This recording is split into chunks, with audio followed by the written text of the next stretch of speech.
मैं हूं दीपक प्रेमी और आप देख रहे हैं ई रेडियो। इस समय हम मार्कंडेय महादेव के उस स्थान पर पहुंचे हैं जहां पर आदि गंगा गोमती जी देख सकते हैं मेरे बगल में आप।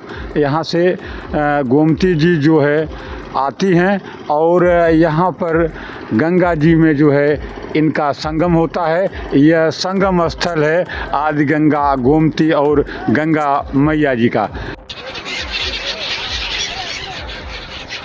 दिव्य जलधारा तपस्या में इस समय देख रहे हैं आप, यहाँ पर जो है विशाल भंडारे का आयोजन भी है। काशी से तमाम जो है संत महात्मा यहाँ पर हमारे बगल में आप देख सकते हैं। वाराणसी के गंगा और गोमती के तट पर स्थित मार्कंडेय महादेव मंदिर में दिव्य जलधारा तपस्या का शानदार आयोजन किया गया, जहां पर जयपुर से पधारे प्रद्युम्न मुनि जी महाराज ने वहां पर घोर तपस्या की और इसे देखने के लिए आसपास के दर्जनों गांव के लोग वहां पर एकत्रित हुए। हजारों की तादाद में लोगों ने धर्म प्रभावना की। साथ ही साथ उनके गुरु आचार्य सुवज्ञ मुनि जी महाराज वहां पर पधारे, जिनका भव्य स्वागत किया गया, सत्कार किया गया। दंडवत प्रणाम करने के बाद प्रद्युम्न मुनि जी महाराज ने उन्हें अपने आसन तक ससम्मान पूर्वक ले गए और उन्हें बैठाया। उसके बाद जो यहाँ का दर्शन करने का जो समय था वो शुरू हुआ। तमाम भक्तों ने उनकी पूजा अर्चना की, उनका सम्मान पूर्वक उनको नमन किया और इस कार्यक्रम को देखने के लिए आसपास से जो लोग एकत्रित हुए थे वो भी काफ़ी खुश और अपने आप में मस्त दिखे।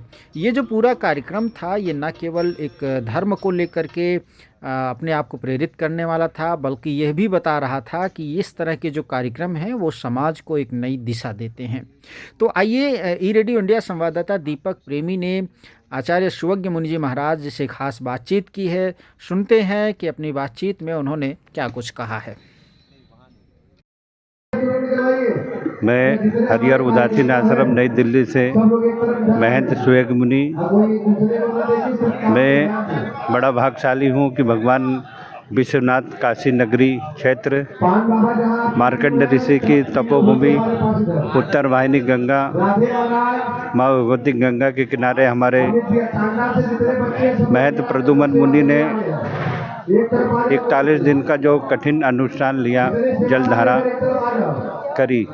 हमारे उदासियों में जलधारा अग्नि तपस्या का बड़ा महत्व है, क्योंकि जो बड़े बड़े संत महापुरुष योगी जन जब हठ योग करते हैं तो हठ योग के माध्यम से ही कहते बड़ी बड़ी तपस्याएं हमारे संत लोग करते हैं चारों संप्रदाय में, चाहे उदासी, बैरागी, सन्यासी, नाथ।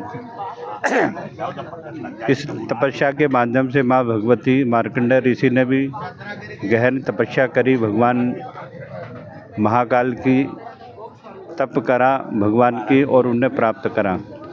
तो हमारे संतों का एक ही उद्देश्य होता है कि जो कठिन से कठिन तप योग जब करें और भगवान की प्राप्ति हो, भगवत प्राप्ति हो। तो इसीलिए दिल्ली का शिष्य है, इसलिए मेरा भी सौभाग्य है कि माँ भगवती के किनारे आकर के और हमारे प्रद्युम्न मुनि की तपस्या में सम्मिलित हुआ और साथ में बड़ा अखाड़ा उदासीन के समस्त संत और काशी क्षेत्र के सभी संत महापुरुष इस तपस्या में सम्मिलित होकर के और हमारे प्रद्युम्न मुनि को वाणी के द्वारा अपने तपस्या के द्वारा आशीर्वाद देने आए।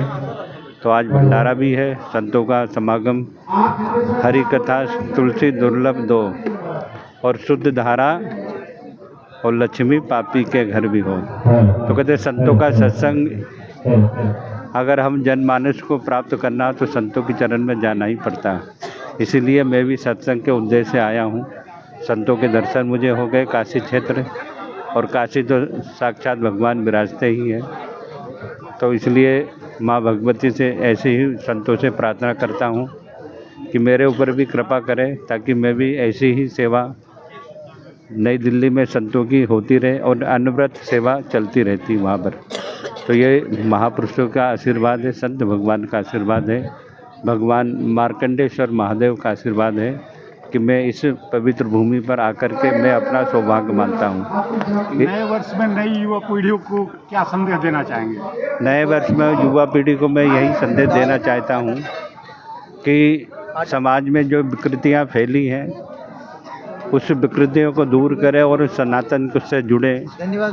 जो हमारे सनातन धर्म में अनेक समाज के नई युवा पीढ़ी अपने सनातन छोड़ करके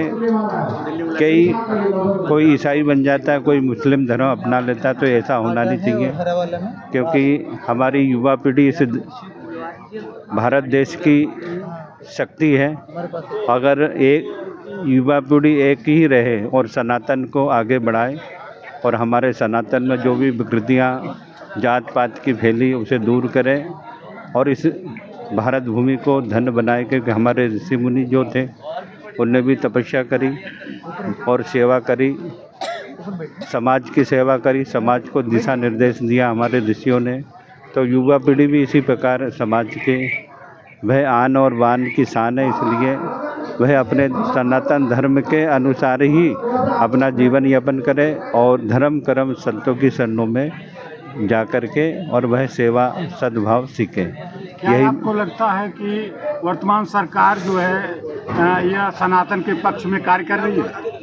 हमारे उत्तर प्रदेश सरकार परम पूज्य आदरणीय श्री योगी जी महाराज जो इस उत्तर प्रदेश के मुख्यमंत्री है, वह आप खुद ही जानते हो कि कितना हमारे सनातन के लिए कर रहे हैं और आगे भी अच्छा करें और हमारे सनातन हिंदुओं को लेकर चले, चाहे वो किसी भी मत के हो, बाकी सब हम एक हैं। और उन्हें यह क्योंकि सरकार का अहम रोल है सनातन में, तो सबको एक करते हुए ही योगी जी कार्य कर रहे हैं और मैं उनको शुभकामना देता हूँ। हरिहर हरिहर हरिहर।